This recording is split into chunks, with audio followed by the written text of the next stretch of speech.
Queridos irmãos e irmãs, vamos celebrar o final de semana, o primeiro domingo da Quaresma, ano B.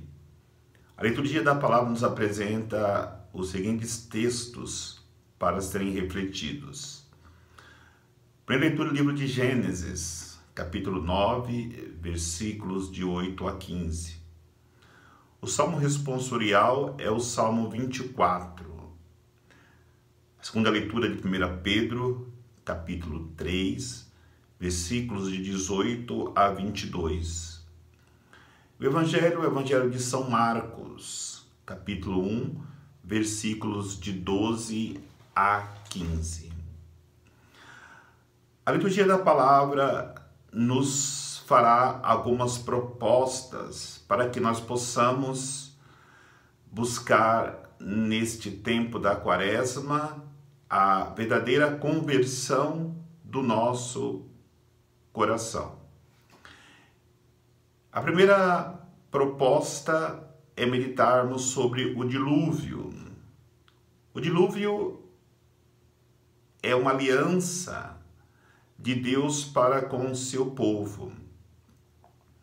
Da mesma maneira que quando um casal se dá em matrimônio, colocando uma aliança nas mãos e prometendo um para o outro fidelidade até que a morte os separe, assim também é a aliança que Deus faz conosco.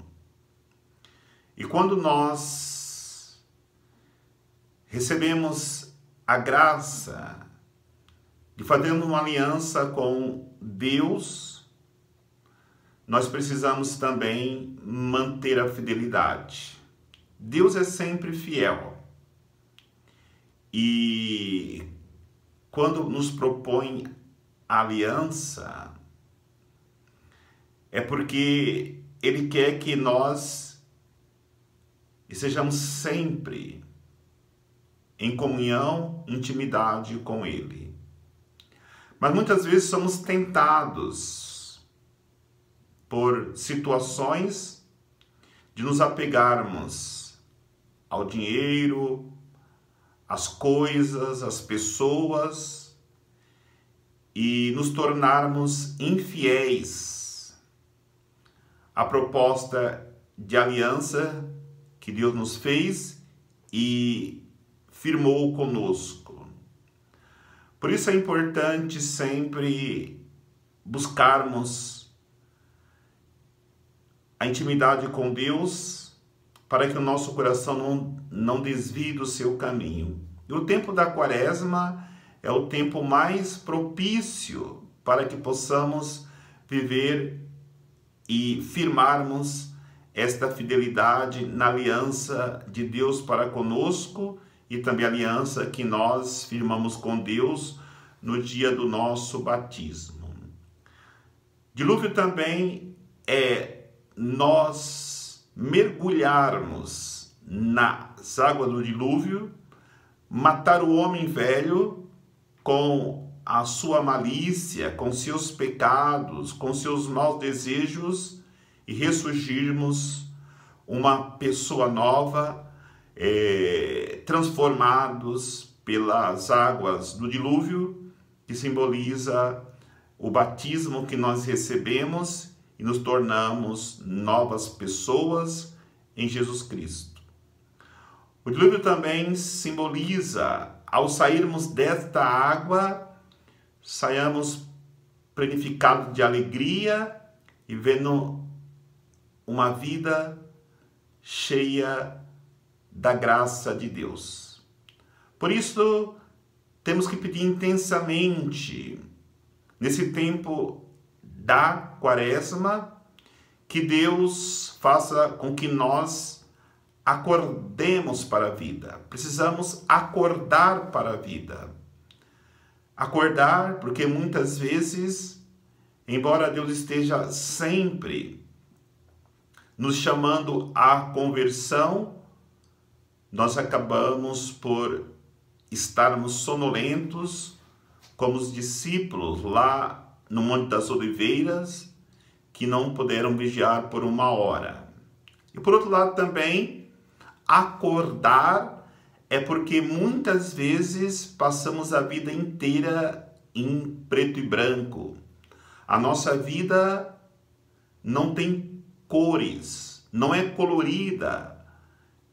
E quantas pessoas vivem essa realidade sem acordar para a sua própria vida? Por isso é importante que nós cada vez mais procuremos em Jesus Cristo viver uma vida realmente colorida, como as cores do arco-íris, que simboliza e mostra a aliança de Deus para conosco, e Deus havia prometido que nunca mais iria destruir toda a humanidade. E quando Deus diz que não iria destruir toda a humanidade, ao celebrarmos a Quaresma, nós precisamos entender que nesse mistério da paixão, morte e ressurreição de Cristo é exatamente Deus realizando a sua promessa. Por causa dos nossos pecados, nós merecíamos outros dilúvios, mas Deus quis enviar o seu Filho, que ao vivermos nesse tempo da Quaresma a sua paixão, nós estamos em comunhão com Deus, vendo a sua aliança, a sua promessa de realizar em nossas vidas o plano de salvação que se planifica ou se planificará com a ressurreição de Jesus, quando celebrarmos o domingo da Páscoa. Além do dilúvio, a proposta é irmos para o deserto. O deserto é o lugar do silêncio. É necessário que silenciemos o nosso interior, o nosso coração, para escutarmos a Deus. Não só silenciarmos o nosso interior, o nosso coração, mas também aprendermos a escutar um ao outro. Infelizmente, nós escutamos muito pouco.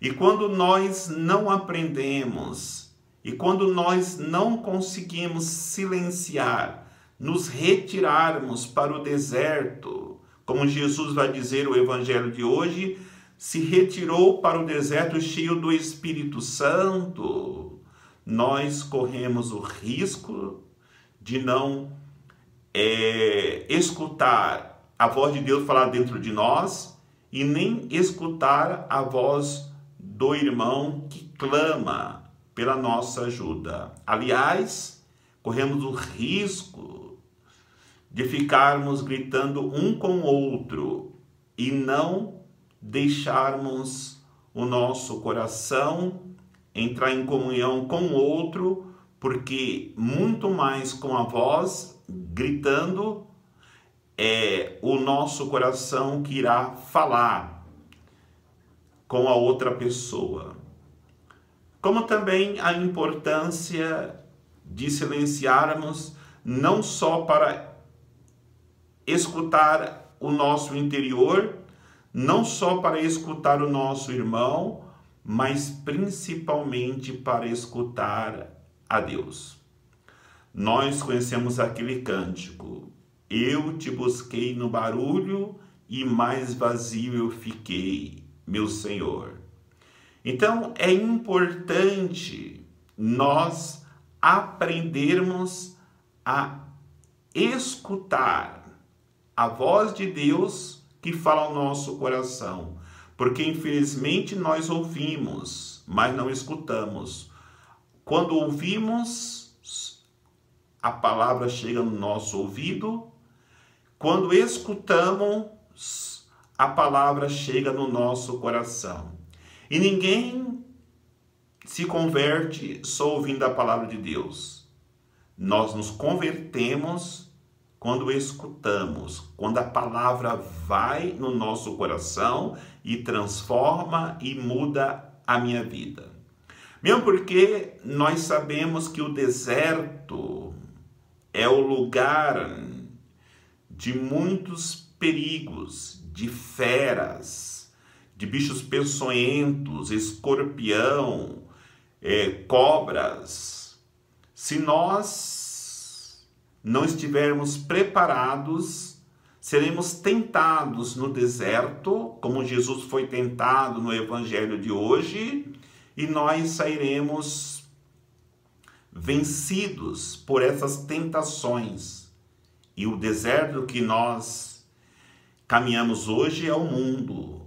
Quantas tentações, quantas feras temos que combater, quantos bichos peçonhentos, como escorpiões, como cobras, que querem nos ferirem. No entanto, a nossa vitória estará quando nós aprendermos a escutar a Deus.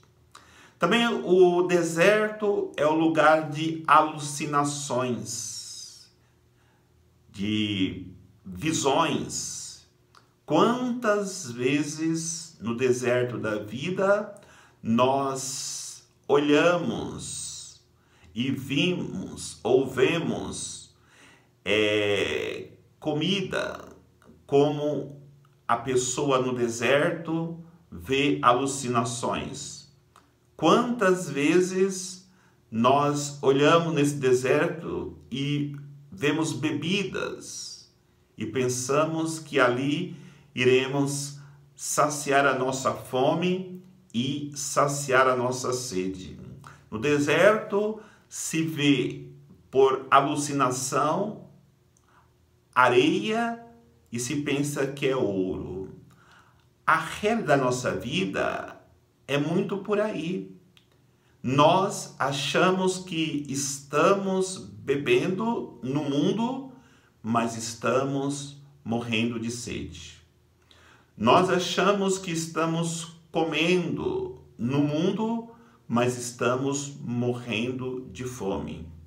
Nós pensamos que estamos ricos no mundo, mas no fundo a nossa riqueza é apenas areia.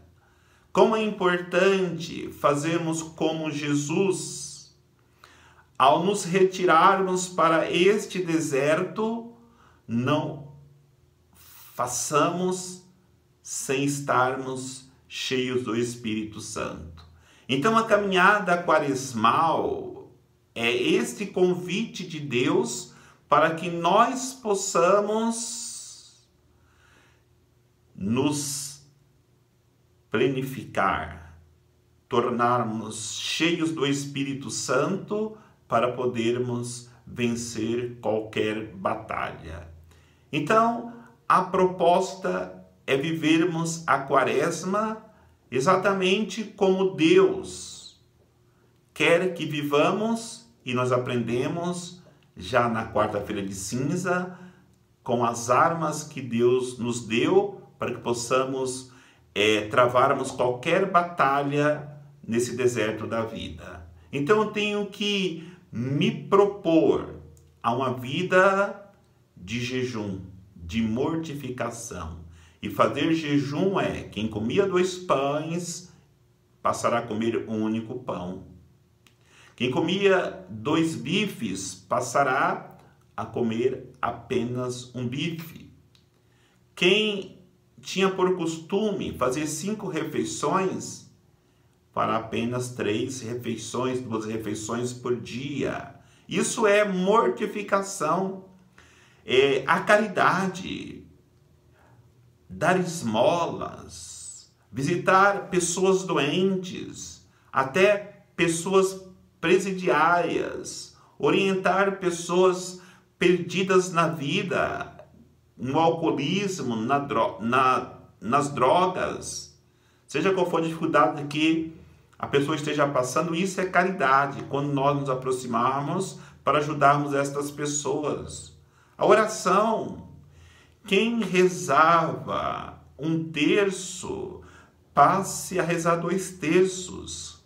Quem rezava 2/3, passe a rezar um rosário. Quem tinha por costume ler um salmo por dia, comece a ler 2. Quem não tinha costume de ler nenhum salmo durante o dia, comece a ler um salmo. Quem tinha por costume ir na missa uma vez por semana, comece a 2, 3 vezes a missa. Tudo isso são práticas quaresmais que precisamos colocar em nossas vidas para que possamos assim vivermos uma grande quaresma. E quando chegarmos na noite da vigília pascal, tenhamos o coração preparados para podermos ressuscitar com Cristo e vivemos a experiência de uma vida nova com Ele, para que assim possamos abraçar a proposta de salvação eterna, que é a principal proposta que Deus faz para cada um de nós, seus filhos amados. Que Deus nos abençoe, em nome do Pai, do Filho e do Espírito Santo. Amém.